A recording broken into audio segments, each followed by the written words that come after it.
So, hello guys, welcome back. This is Philip, your host, and today we'll be talking about system design. System design is a topic within game design that is used when we talk about different systems as combat or maybe luck systems and so on and so on. And today I have a guest with me. Would you like to present yourself? Sure.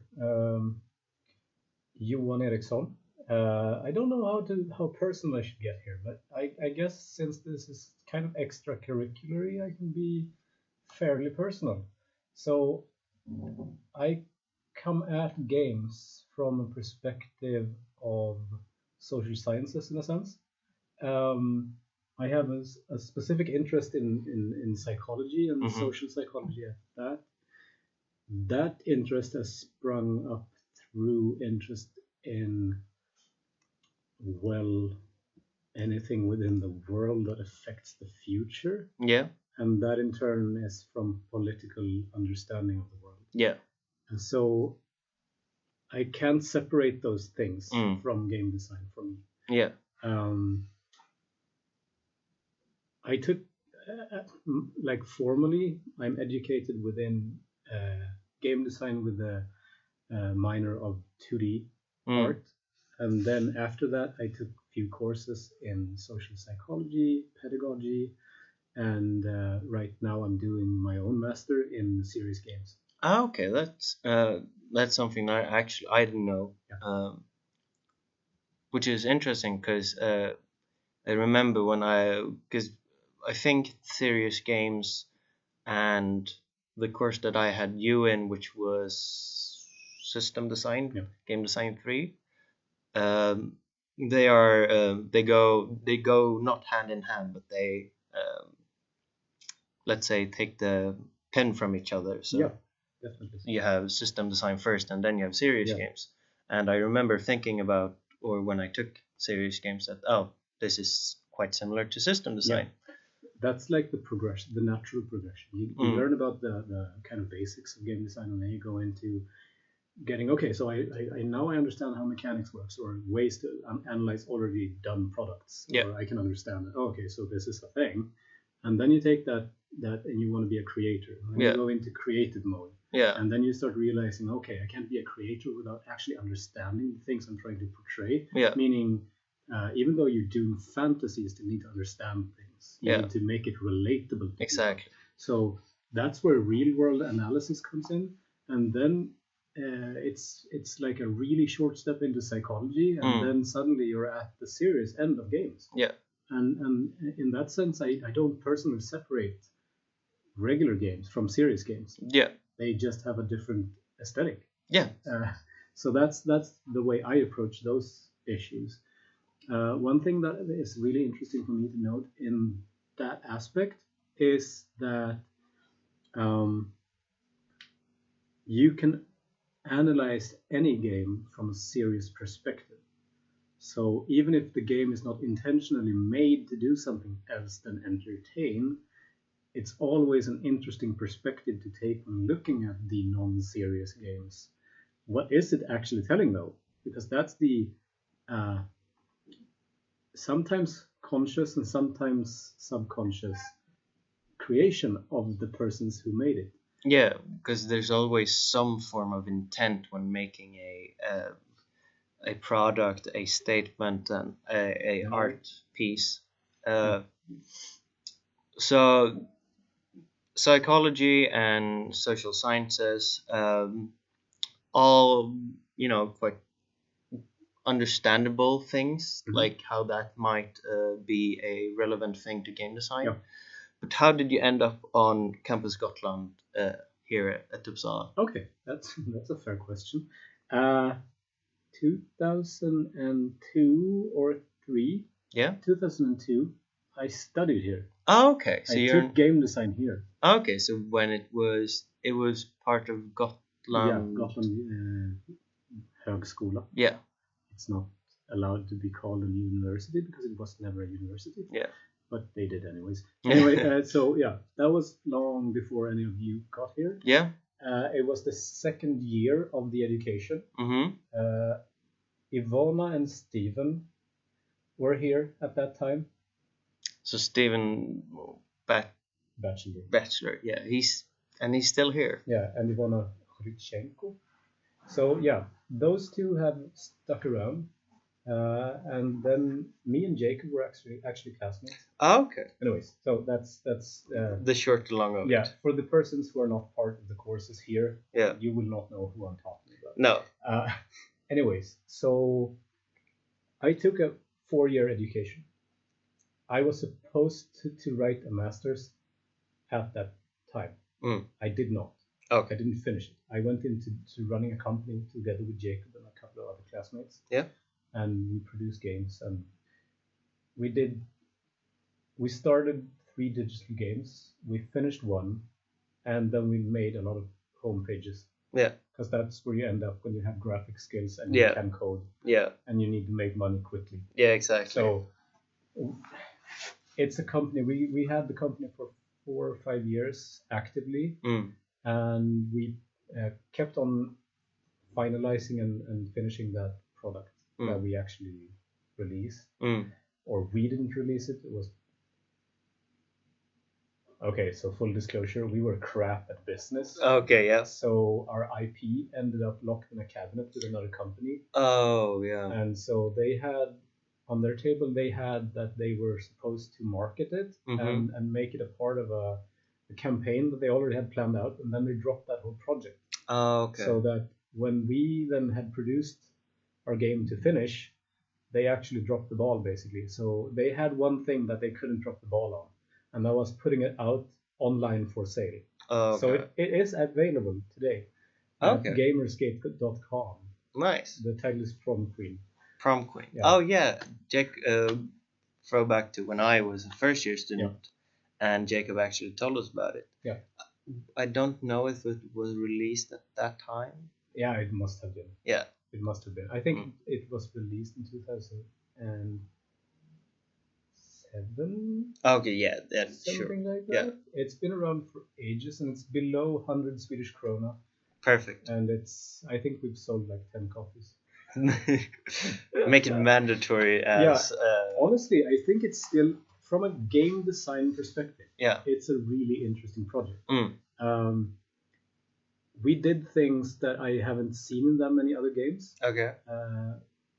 We had an inspiration game called Princess Maker, which is like a Japanese anime. You are guiding a princess towards becoming a princess. Okay, yeah. But we did another take on it. We made a satirical kind of, this is how it is to be an American youth, and you are in your final year of college, and you want to be prom queen at the end of the year. Okay. And one example of special things that we did is that we had a conversation system, a dialogue system, that actually was a combat system. Oh. For example, to symbolize the fact that when you're trying to climb the social ladder, it's not what you say, it's that you say it at the right time and the right person and with the right combo. Yeah. That type of thing. Yeah. So it very like sort of similar to a quick, maybe not a quick time system, but maybe something similar to a card game where maybe playing your biggest creature. It was basically rock, paper, scissors with values attached to them, and they were hidden values, but you could figure them out by actually gaining information on your classmates, for example. So you could research your way closer to knowing if you would be able to kind of beat them or not. Yeah. And you had to match your best skill with their best skill, so you had the best chance of succeeding. For example, anyways. Yeah. So systems. Yeah. Yeah.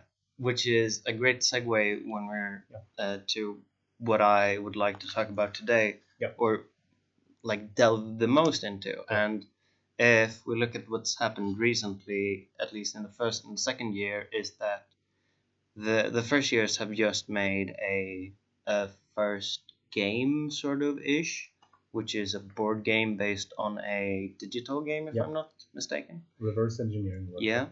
And then the second years currently are have done board game analysis, and are making their own now. Yeah. And I remember a year ago when I made my board game, and we did analysis on other board games, and I thought it was very interesting because the systems within board games are very clear. Yeah. Compared to digital games in some senses that when they're well made. Yeah. For example, I mean, we were quite lucky and we got very classic games like Carcassonne and Camelot. No, maybe Camelot, if that's a card game. Yes. Yeah. So our systems were like they hit us in the face rather than being okay. We have to traverse through the rules to try and find them. But so they had good readability. Yeah. Right? And I guess that's the question then. What makes a good board, or what makes a good system when it comes to a board game? Okay, so to answer that, I feel like I first should address one thing. Absolutely. And it's something we've been stressing throughout several courses. Mm-hmm. Systems-wise, there's no difference between board games and digital games. Systems-wise, it's the same thing. Yeah. Computers allow you to process more numbers. It's quicker. Yeah.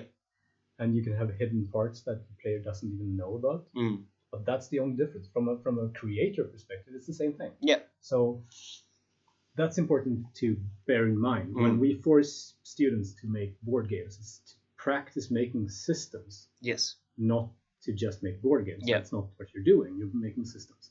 So, okay. It's a very broad question to like what gives a good board game. Fair enough, yes.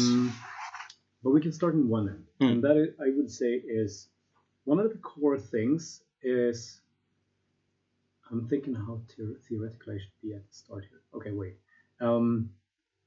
So something I talk about a lot is abstraction and symbol systems. Yes. During this course, we go into what those things mean.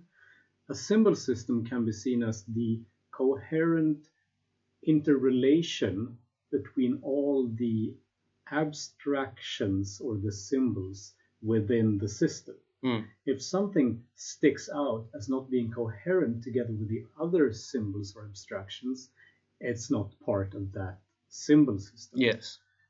So preferably any game, any virtual reality, and I'm not talking about the VR goggle thing, I'm talking about actual virtual imaginary reality, for example, needs to have a clear symbol system so that the user knows what to expect around the corner, even though they haven't met it yet.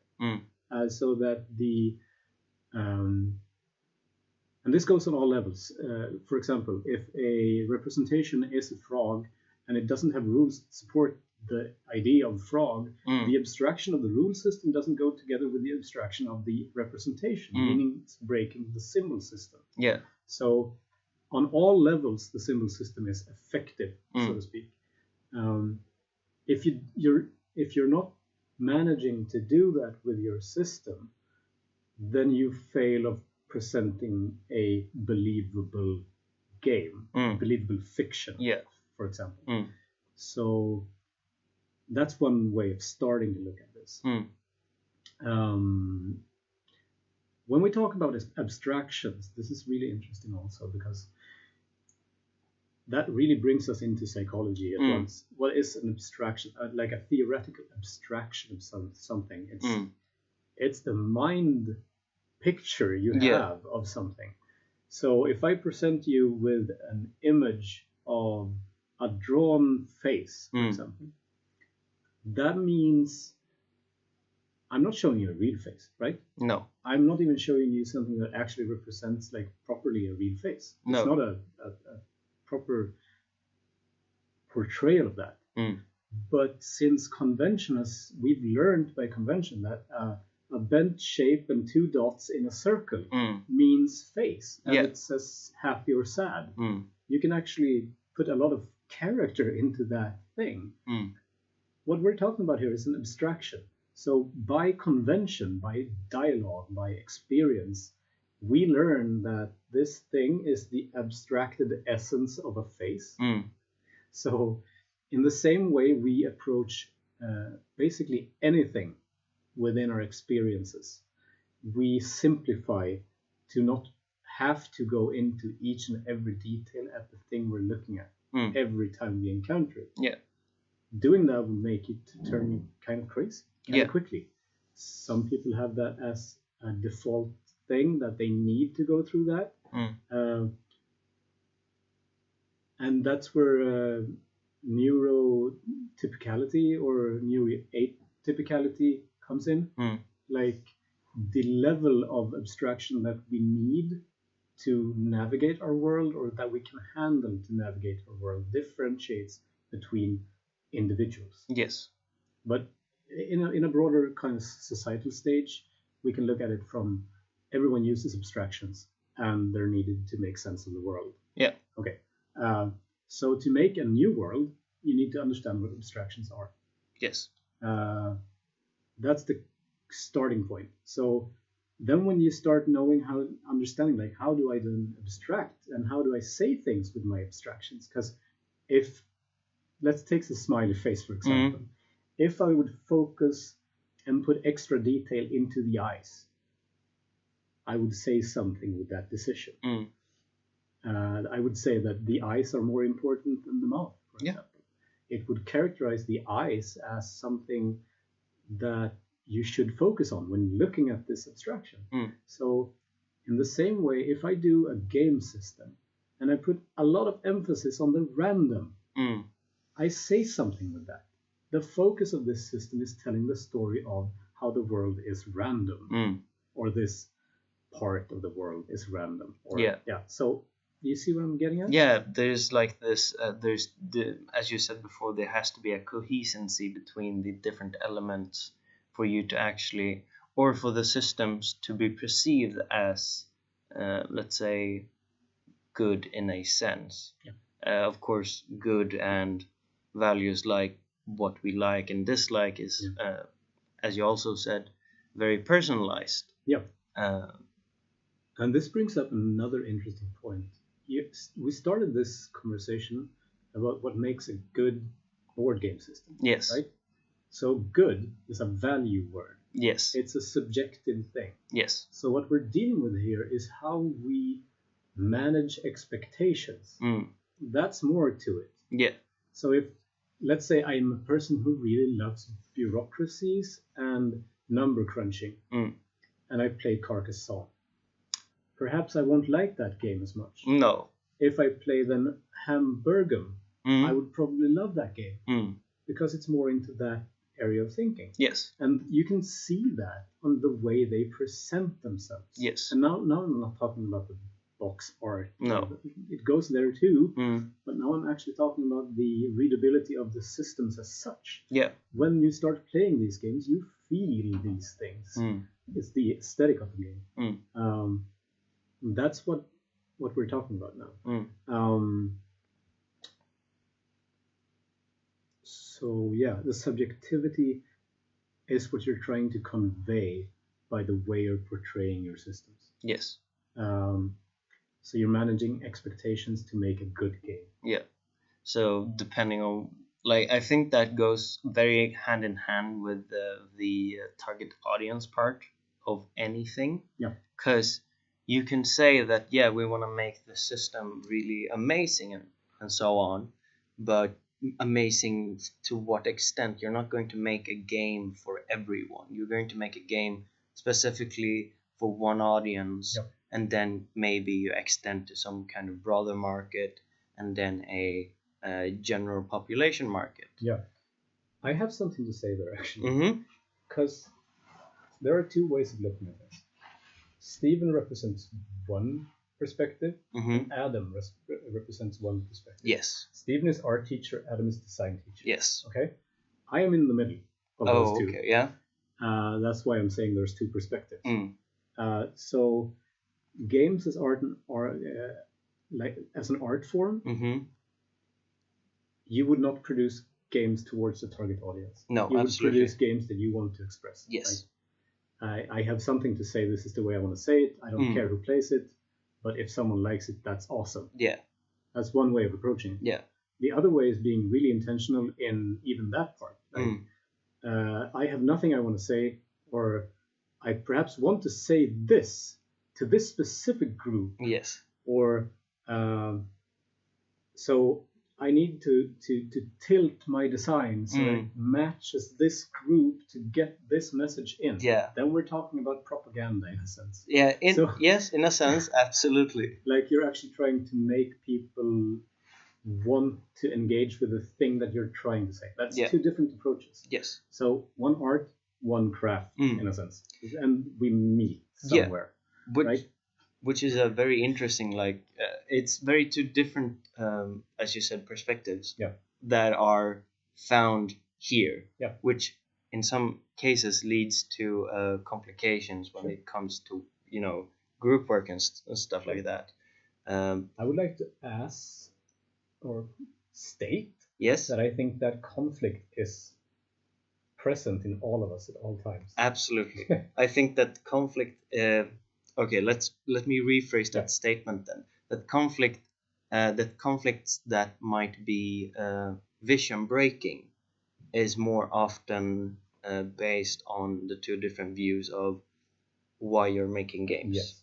Yes. I mean, I am a designer at heart, whilst I've still taken some of the graphic courses with Steven, which gives me a understanding of the perspective that some people argue for the art argument, whilst some argue for the design. And I think that I don't think it has to be a be-all and all. No. I think it's a case-by-case thing. Yeah, and it's a spectrum. Yes. It's a polarity, but it's definitely a spectrum in between. Yes. You can do something because I have a burning urge to tell the story of being... a middle-class person, for example. Yeah. And then knowing that you're not interested in having the middle-class people play. So then you might want to target another society class. Yeah. That's one position in the spectrum. Yes. So yeah. Anyways, so let's get back to systems. Yes. off track there. Sidetracking is good, but not perfect. Yeah. So on a system level, to make a good board game system, like I already mentioned, readability and the way to manage expectations, right? Yeah. There is, of course, things that has more to do with mechanics and dynamics and that type of thing. We stress constantly the importance of having a goal aesthetic. Yes. That's the way you can measure if you're in the right position or if you should need to shift something. That's why it's important. The part where game design becomes interesting is the dynamic part. The mechanic part is just a tool to get there. Yes. So the dynamic gives rise to the aesthetic. Yes. Right? Now we've kind of covered that whole essay in that sentence. Which is good. We had some throwback to the last episode where we talked about MDA with Adam. That's good. But yeah, and I think a very important part where you mentioned aesthetic is that aesthetics are, it's less about how things look and more about what it actually, what emotions and what thoughts that it provokes within the player to some extent. You can apply, I agree. And you can apply this thinking to anything that is designed. Yes. It's the MDA framework is targeted towards games, but it's not dependent on games to function. I could analyze the mechanics and the dynamics and the aesthetics of this chair that we're exactly, and see like, okay, so the aesthetical output of the bounciness of the pillows and the shapes of the curves of the arm. What's the name for it? Armrests, for example, gives the rise of comfy chair aesthetic. It's inviting, but it's official. It's gray, so it's kind of like it's not supposed to be the kind of chair you sit and sleep in. No. But it should be comfortable enough that it could be possible. Yeah. Right? So this thinking is just a way of thinking. Yeah. And I don't think it's the only way of thinking. That's also important to stress. We use it as a framework throughout our education because it's a simple tool. And it's something that actually gives good results. But it's not the only way to think about aesthetics. No. So let's look at the dynamics. I'm not going to mention the mechanics that much because mechanics is, in a way, they're like the components of the systems. Yeah. And they make up the things that you work with. Yes. But they're just parts of it. They're just tools. Yes. So instead, let's look at systems. One could say that you can view a... So I had my students do maps of systems. Okay, yeah. Yeah. Flowcharts and... flowcharts and atom maps. Oh, and Custer's skill, atom, yeah. Exactly, and skill chains. Yeah. Cook, Daniel Cook. And when you think about these things, after a while, you start seeing that, okay, you could actually picture it as like like the night sky with the stars, and they cluster. Yeah. And they get into distribution patterns, so to speak. So let's say you have,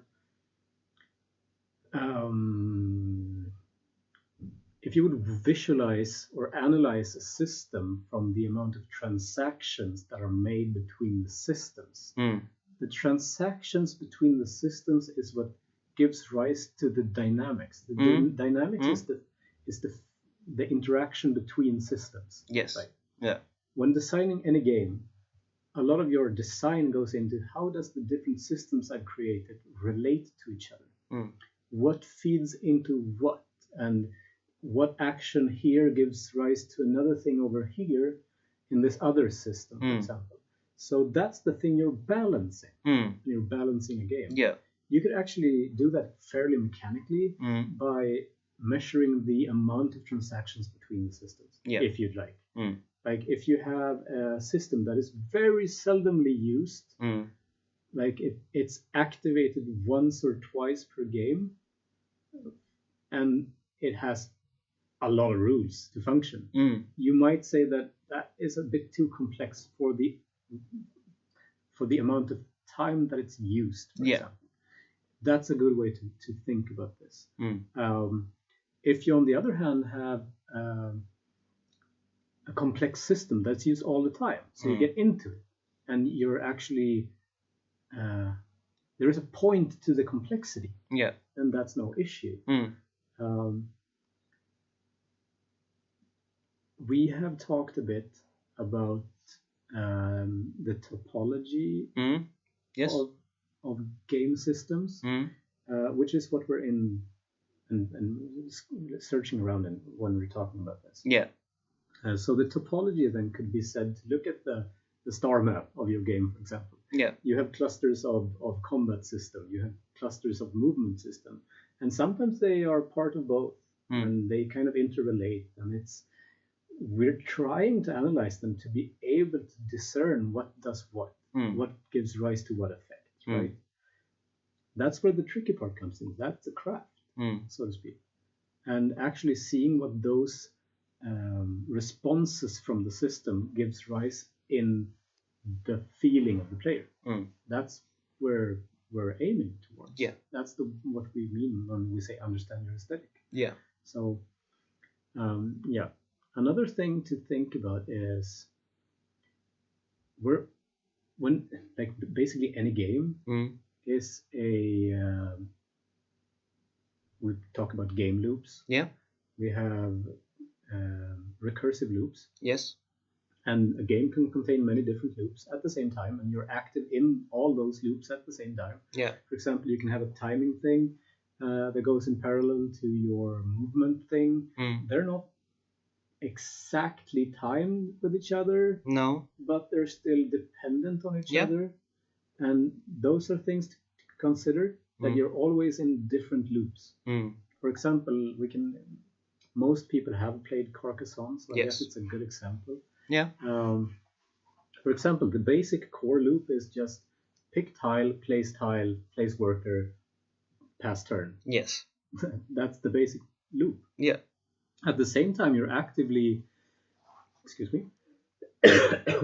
engaging in the thinking area of the game. You're engaged in the long-term planning, which is in itself a loop. And the turn order is one loop where you're expecting the next time it's your turn, you can expect that. Okay, so sorry. It's fine. Do some magic editing afterwards. Yes, exactly. Well, so the next time it's my turn, I know that there's going to be this many tiles left, and that means I have this possibility space to plan after, for example. Oh my god. Dry spot. It's typical of doing podcasts. I know. It's like you get those lengthy and good conversations, and then someone gets a dry throat. But yeah, absolutely. I think, and the beautiful thing about systems is that you can say that, or some might say that systems can be simple or advanced. I'd have to disagree, because I think it's less about how advanced or simple they are, and how much you want to like actually develop and look at a simple system. Because a simple system might be Carcassonne. Yeah. Take a tile, place a worker, pass the turn. But within that, you can see the multiple different complex strategies and ways of thinking when doing that. Is like yes. It depends on where you draw the line of a game system, actually. True enough. Because what we're doing when we're doing games, we are creating oftentimes complex systems. Yeah. That would be nothing if it wasn't in contact with the other complex system, which is the human. Yeah. The player. Without the player, games tend to be nothing. Yes. They are inactive systems. Yes. So then one could argue that the game space must include the player for it to be a complete analysis. Yes. And now we're not talking the abstract thing. We're talking the actual physical body of the player. We're talking about the actual physical brain of that player. Yeah. It's like you need that component, like drawing the similarity to how maybe a car needs a battery. The car is nothing without the battery, or even the key in some, like if you want to go that far. But and the human aspect is what turns the system on and makes it function. Yeah, I'd have to disagree with that analogy. Okay. Because the car is a too simplistic mechanic. Okay. I would argue that as game designers, we're playing humans. Okay. Yeah. Yeah, That's I can see goal. that. Yeah. We are not constructing games, we're playing humans. Yeah. And that's taken it really far. But it tends to hold some truth. Yeah. Without understanding how humans work, we can create awesome game systems that are unplayable. Yes. Not fun, not engaging, too complex, blah blah blah. Yeah. Absolutely. And then it's irrelevant if we did that or not. So I would argue having the perspective that you are playing, aka coding people, is a really good perspective to have when doing any type of game creation. Yeah. It's just an interface. In the same way that a book is an interface. It's not the artifact, the book, of course, it's a craft in itself. Yeah. But anyone can fill a couple of pages with letters and words. The interface, when I say interface, I mean the correlation between the user and the thing is what's interesting. Yes. On a wider perspective. Yeah. So yeah. I'm not sure what I wanted to go with this.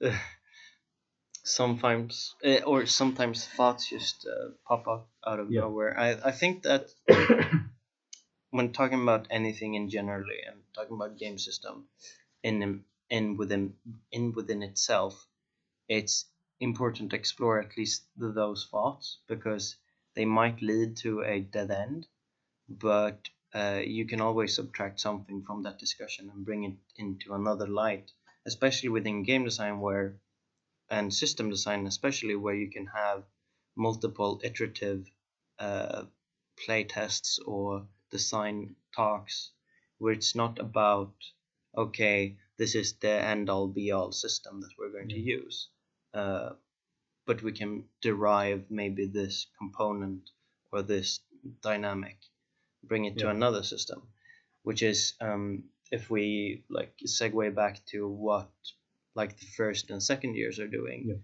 is probably one of the tips that I would give, because it's very very helpful to actually play your own game a lot of more than once. And the iterative, I think iterative design is way better than just designing and then stopping. If it makes sense. It does. Definitely does make sense. When you're looking at iterative design, what we're talking about is actually failing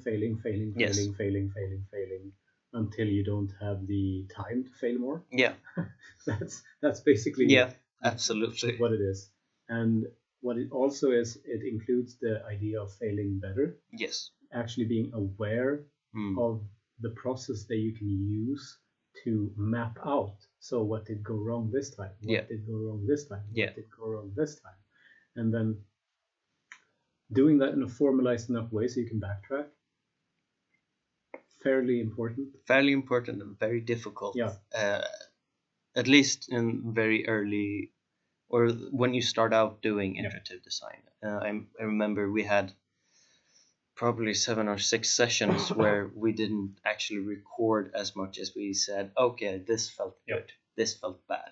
And then we said, you know what would be good if we actually had data about why this certain good, right? why a certain corner is so much better than another, because we are using a asymmetrical gamepad or a game plan.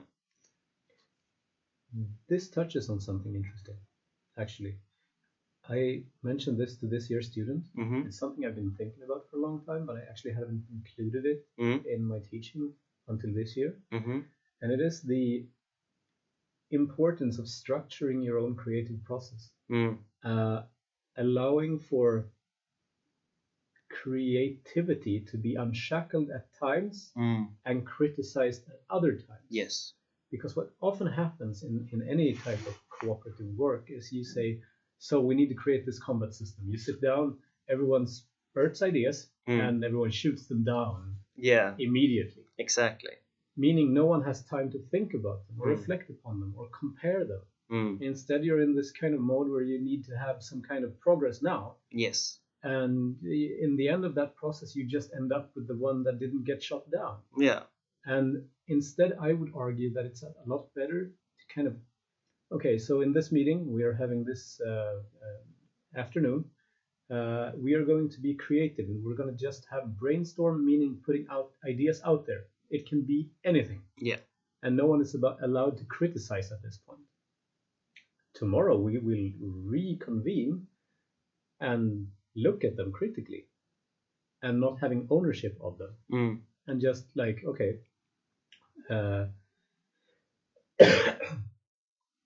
for example, if there is a system or an idea that someone put out that people don't understand, it needs to be discussed, it needs to be explained, and actually analyzing those ideas honestly.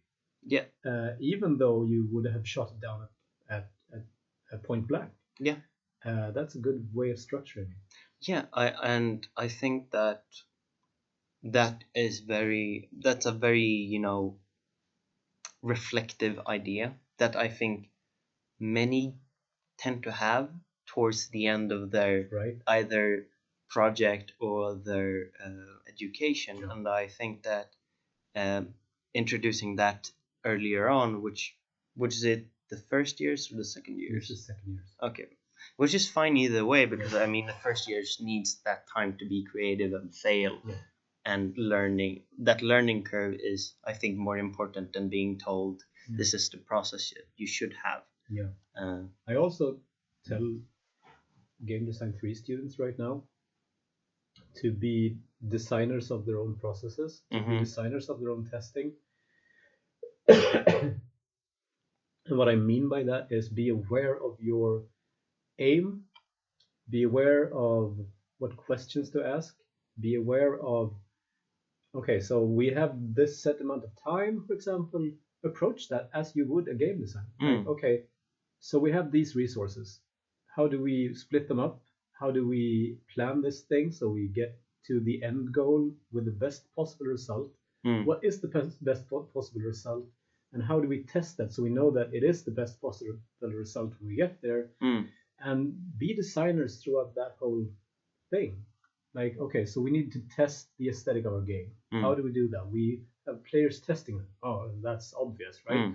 But do we then go into the classroom or the testing area and just take notes of what we kind of see based on what we think for the moment? Or do we have a plan for how to do that? Do we write a formula before? Like, during this test, we should only look for the expression of joy when interacting with system X, for example. You're testing specific things. Yeah, exactly. And you need to be aware of the things that you're doing. So be a systems designer even in that aspect. Yeah.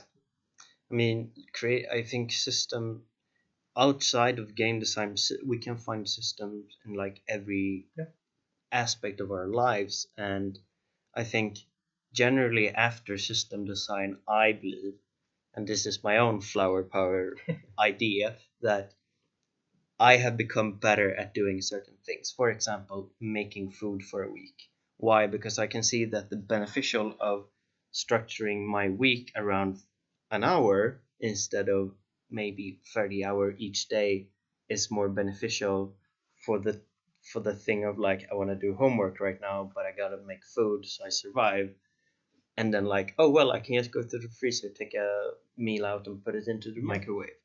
And even though that might not seem as a system, it derives on the idea of like you structure the how you want to execute your week, which in a sense is a system. It's not just in a sense a system. It is systematizing at its core. Yeah. That's what you do. You order things. Yeah. Right? Yeah. The literal interpretation of system is ordering components in relation to each other. Yeah. So it's a system. It's a system. It also is interesting to note that, okay, so this is one of my personal kind of wishes. Yeah. For students to have after systems design or after serious games for that matter. You start realizing that the world is composed of systems. Yeah. And then you start looking at those systems that you're on a daily basis interacting with, and you start seeing why stuff is broken. Yes. Or why things aren't working the way you expect them to, or how things are interconnected. You start understanding the way that economy works in the real world, because you see how it's connected to all the other systems, for example. Yes. You start understanding the world from a different perspective. Actually, this is really interesting. I mentioned earlier in this my introduction of myself that I'm fairly political in my thinking. What I mean by that is I don't care about parties. I don't care about the elected officials or that type of thing. That's not what I'm talking about. When I say I'm political, I mean I'm looking at those systems that we are all working within and forced to function within. And understanding how everything connects is political. It can't be anything else. No. So what I wish for these courses or this education to be for at least some students is like a wake up call to the surrounding world. Absolutely. And I think that wake up call is so much more than just everything is systems, but at least from my own experience, I understood things. Did I understand exactly everything about stuff? Absolutely not. Will I ever? Probably not. But I think that the most valued thing from system design was that I could see the interactions, which not only made me understood why I understood things, but also let me see the depth of why, say, a self-checkout is very valuable to a supermarket, whilst it might not be designed very well. This brings up another thing. almost all higher educations value critical thinking. You cannot be critically thinking about something that you don't understand. Exactly. So in order to be even at a point in life or understanding where you can be critically thinking about things, you need to understand them. And this is one way of doing that. This is one way of, okay, so now I understand the way that, for example,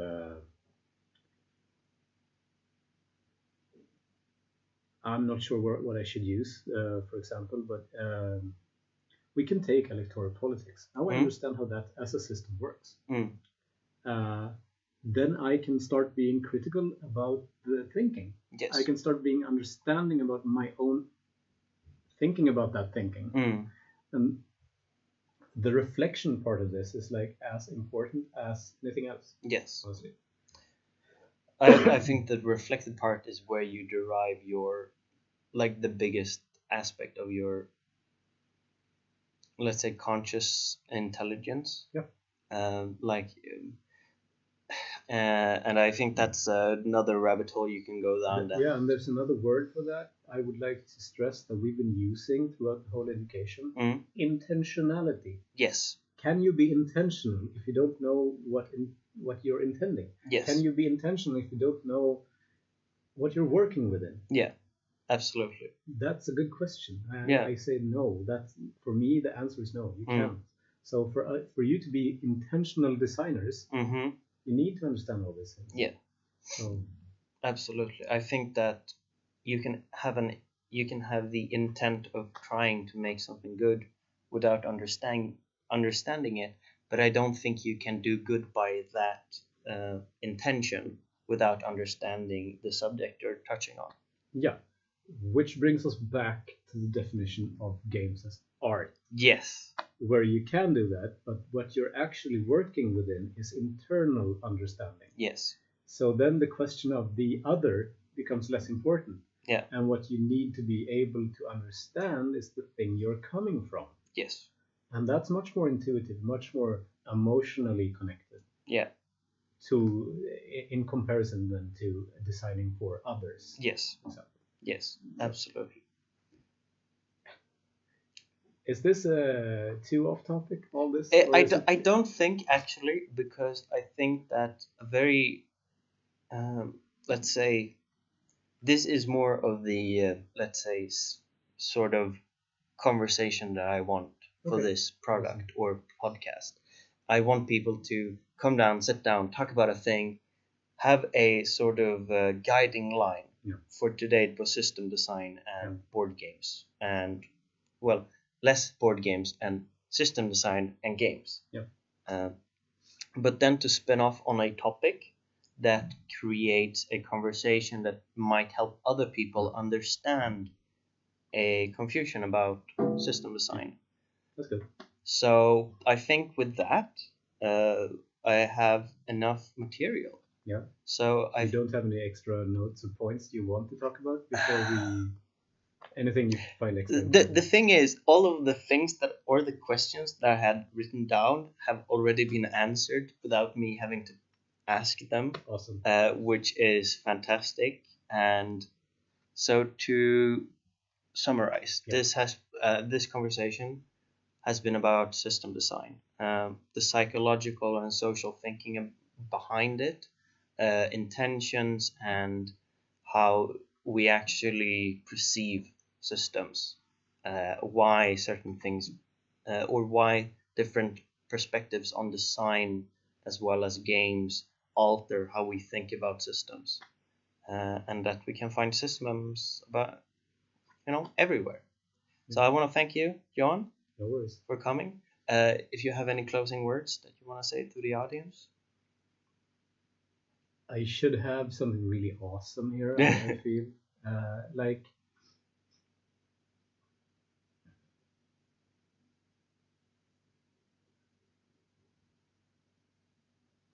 okay, so I'm not gonna do something complex here. I'm just gonna say I hope you all have fun with this. Yes. That's the main point of doing anything. Yes. According to my kind of vision of the world. I think that if you have questions regarding any type of more